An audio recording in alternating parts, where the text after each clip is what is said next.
walang pare? Yung tinatanong mo kasi Sabi mo wala kayong pare, meron kayong pastor.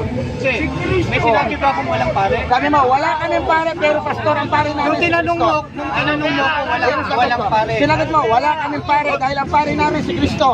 Meron kami pastor. Yun ang sagot ko. Yun ang sagot mo eh. Sagot mo yun eh. Ministro niya. Ano gusto? Naka-record yan kanina. Pangalawang tanong, hindi ba nananahan si Kristo sa loob ng iglesia? Okay. Pinananahanan ni Kristo ang iglesia na kanya. Hindi tayo lang ang simbahan. Simbahan ang tao. Okay. Pinananahan ng Diyos yung totoong iglesia niya at hindi yung tayo lang ang Yung pastor. pagbibigay ng ikapo ayon kay Melchizedek na si Kristo siya na ang si Melchizedek pinalitan. Magkaiba si Kristo kaysa Okay. kay Melchizedek. So ang tanong ko ganito. Yung pagkapare. So pwede pala akong magbigay ng ikapo sa loob ng iglesia dahil ang iglesia ay pinananakan pala. Pwede kang magbigay ng ikapo, basta sa pare mo ibibigay, hindi sa pastor. Sabi mo utos doon sa Testament, sa pare ka Ang magbibigay, hindi tinitindigan sa namin, pastor. at tinitindigan namin pare si Kristo. Tinatanggap mo na ang si Kristo nananahan sa loob ng iglesia. Sa totoong Pwede na ba iglesia. akong magbibigay? Pwede pala akong Sa totoong magano. iglesia na itinayo ni Kristo, hindi tinayo lang ni pastor. Doon siya nananahan, yun ang sagot ko. Susunod na tanong. Oh, anong tanong mo? Hirapan mo naman. Okay. Mahirap na nga tanong ko. Tanong ng bata yan eh. Naiipit yan eh. Anong naiipit? Sino eh? Nasasagot niya Hirapan agad mo eh. naman. Okay, susunod na tanong. Marami ako tanong. Oh, sige. Eh, ba't ang tagal mo magtanong kung marami kang tanong? Ayun. So, dahil pinananahan ni Kristo ang loob ng iglesia, Yung totoo yung kanya. nararapat bang mag-ikapo ang mga Kristiyano? Total, pinananahan ni Ang pinananahanan ng tunay na iglesyang itinayo ni Kristo na mayroong mga pare ay nararapat ba? hindi po nararapat dahil ang tanong ko po, wala na po ang mga pare ngayon sa Old Testament time. Nandoon na po kami sa New Testament time. Ang sinusunod namin ng mga kaparian, usang loob na pagbibigay at hindi lamang compulsory na tuwing linggo-linggo magbibigay ng ikapo ayon sa kalooban ng pasya.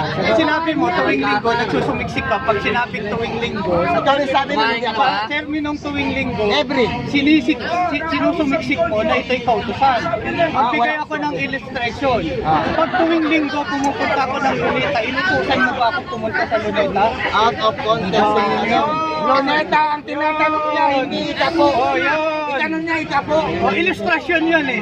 Kasi nagsisumiksik ka sa tuwing linggo. Nang ikapo, ang tinatanong ko, hindi yung pagpunta sa Luneta. Kasi ang sabi mo, ang konteksto mo, ang konteksto mo, ginamit mo kasi, Ang pagbibigay ng ikapo, hindi pagbibigay ng kasi ang punta sa Luneta. tuwing linggo kasi. Pumupunta sa simbahan. So tuwing linggo ganito. Sabi mo, tuwing linggo, Naka-record yan kanina eh. interpretasyon mo sa tuwing linggo na nagbibigay ng ikapo, mandatory, obligatory. Kaya nga ang ilustrasyon ko sa'yo ganito, tuwing linggo pumupunta ako sa Luneta, ginubliga mo ba ako o mandatory Nagbibigay ba ako ka ng ikapo nito. Layo ng... Ayan, natatanong. Usapan natin, tuwing linggo, yung Out of pagbibigay ng context ikapo. na eh. Mali eh. Napunta na sa Luneta eh. Ikapo sa kapilya, napunta sa... Hindi ka naman bibigyan ng ikaw po sa Luneta. Ang ginamit ko, yung pagbibigay ng ikapo tuwing linggo. Hindi yung pagpupunta Kasi, hindi, teka lang. Okay, kasi ganito yun. Parang pera ko ha. Kasi ganito, ginamit niya. Time out. Ganito. Pares naman kayo eh. Nagsasimba, di ba? Ikaw, tuwing pumunta ka sa simbahan. Ikaw, sa iyo, pumunta ka sa simbahan. So, parehas naman pala kayo pupunta ng simbahan. So, yung sagot na sabi na tuwing weekly, pumupunta kayo ng simbahan, pares kayo nagbibigay.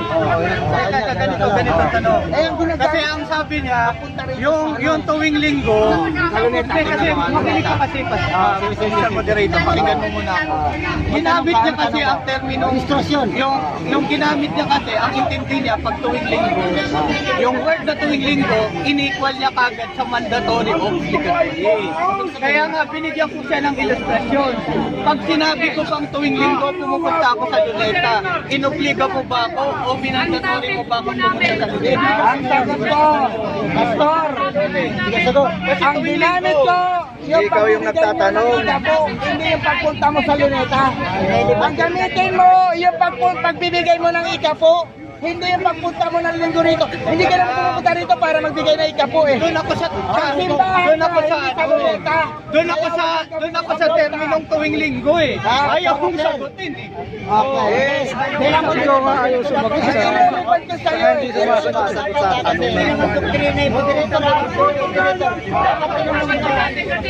Malayo yung Wala, ito sagot naman sa simbahan tanong. ng Parang Luneta. yung pwesto niya malayo na. Oh. Dito kayo kanina. Oh. Palayo kayo. Dito kayo banda oh. Atras kayo. Palayo kayo na pala para yung sagot.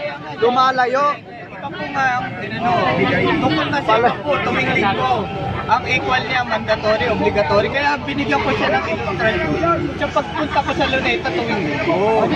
O yun na naman doon. Kung mandatory po, Obligado ba si Sigurado na pumunta din ng araw na linggo sa simbahan? Oo naman. Pero hindi ako magbibigay na ikapo. Gusto nyo na rito. yung ano ko dito. Hindi, layo mo. Mamaya, malalaman mo yan. Hindi malayo yan. Kaya ayaw mo sumagot eh. Ano kayo sa naman? Pinapasak naman ako. Pinapasak, naiipit na eh. 5, Sige nga. 4, 3, 2, 1. Time! Time na!